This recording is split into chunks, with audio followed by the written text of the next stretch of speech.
අද හදමු goal face එකේ වගේ ඉස්සෝ අඩේ.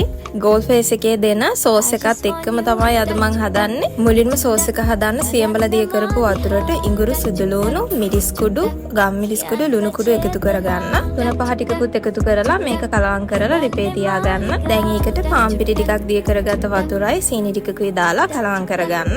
දැන් සෝස් එක හදලා ඉවරයි. කඩල පරිප්පු ටිකක් බ්ලෙන්ඩ් එකට දාගන්න. ඒකට ලුණු සුදු ලුණු, ලුණු කුඩු, කෑලි මිරිස් කුඩු, කහ කුඩු එකතු කරගන්න. දැන් වතුර ටිකකුත් දාලා බ්ලෙන්ඩ් කරගන්න මේ ප්‍රමාණයට. දැන් කපාගත්ත අමු මිරිස් කරපිංච එකතු කරගෙන මේක හොඳට කලවම් කරගන්න.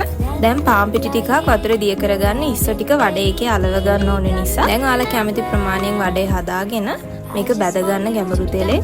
මේක ඉක්මනට හදාගන්න පුළුවන් රසම රස රෙසිපි එකක්. ඔයාලා try කරලා බලන්න.